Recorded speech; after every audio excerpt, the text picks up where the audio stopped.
राजस्थान के एक छोटे गांव धरणीपुर में रघु नाम का एक किसान अपनी पत्नी कमला और अपने बेटे अरुण के साथ रहता था। कमला, जल्दी करो, तुमने अभी तक खाना नहीं बनाया है। मुझे खेत जाने के लिए कितनी देर हो रही है? आज खेत में हल पूरा दिन चलाना है। अरे कौन सा सोना उगता है हमारे खेत में? हर दिन तुम वहां पर जाते हो और अपनी कमर तोड़ते हो, लेकिन होता कुछ भी नहीं है। पता नहीं कितने दिन और ऐसे चलेगा। घर का राशन अब खत्म होने वाला है, कैसे होगा आगे गुजारा? रघु अपनी पत्नी के तीखे शब्द सुनकर वहां से खाना लेकर खेत के लिए निकल जाता है।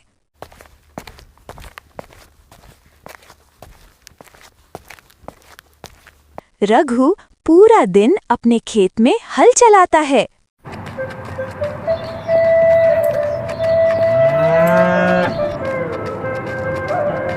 इस बार पैदावार अच्छी होगी फसल की।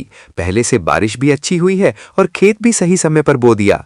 बस सेठ जी इस बार कुछ मदद कर दें बस। सेठ जी, इस बार कुछ मदद हो जाती तो अच्छा होता। आपकी बड़ी मेहरबानी होगी। पैसे तो हम तुम्हें दे देंगे, लेकिन इस बार तुम्हारी फसल का कर तुम्हें 3/4 हमें देना होगा। सेठ जी, मैं इस बार फसल अच्छी हुई है, पर आप जो कर बढ़ा रहे हैं वो हमारे बस के बाहर है। रघु, तुम जानते हो ये मेरा नियम है। मैंने जितना कहा है उतना तुम्हें देना होगा। ये कोई बहस की जगह नहीं है। हम मेहनत कर रहे हैं। अगर आप हम पर इतना बोझ डालेंगे तो हम कैसे जिएंगे? हम कोई लड़ाई नहीं चाहते, पर थोड़ा इंसाफ तो बनता है। रघु, तुम अपनी हद में रहो। ये जमींदारी मैं सालों से चला रहा हूं।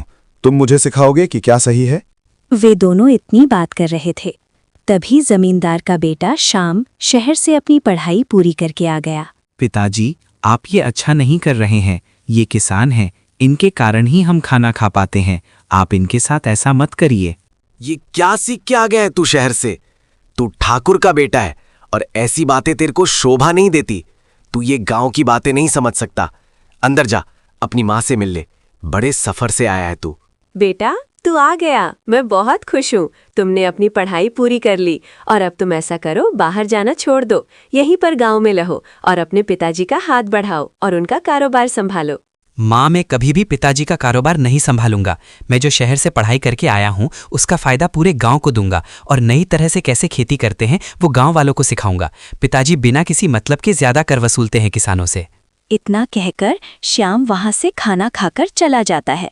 आप लोग कब तक ये पुराने तरीके से खेती करते रहोगे? आप बैल की जगह ट्रैक्टर का इस्तेमाल क्यों नहीं करते? सरकार सही ब्याज पर आपको ट्रैक्टर देगी, जिससे आपको फायदा होगा और फिर जमींदारों के आगे हाथ नहीं झुकना पड़ेगा। बेटा, हमको तो नई तरह से खेती समझ नहीं आएगी। पहले की तरह सही है और इस जन्म में हम कर्ज से मुक्त कभी नहीं हो सकते हैं।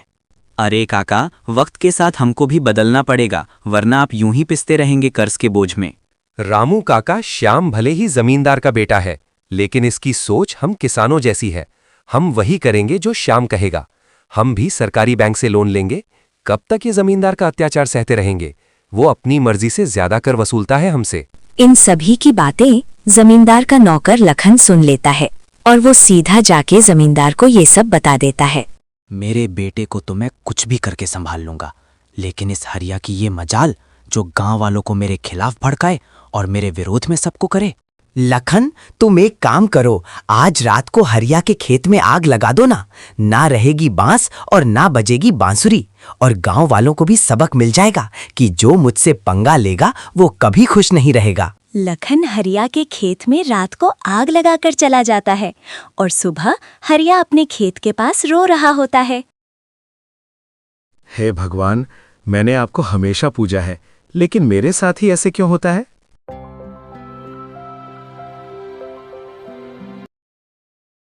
आप कौन है देवी? मैं अन्न की देवी हूँ बेटा। तुम्हारी भक्ति से मैं प्रसन्न हुई हूँ। तुम्हारी पुकार मैंने सुन ली है। ये लो अन्न का दाना, इसे अपने खेत में कल बो देना। तुम्हारा खेत हरा भरा हो जाएगा।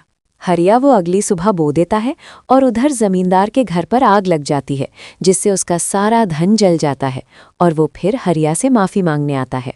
हरिया, मैंने तुम्हारे खेत में जो आग लगाई उसकी सजा मुझे मिल गई है। मुझे तुम माफ कर दो। हरिया जमींदार को माफ कर देता है। फिर सब खुश रहने लगते हैं गांव में।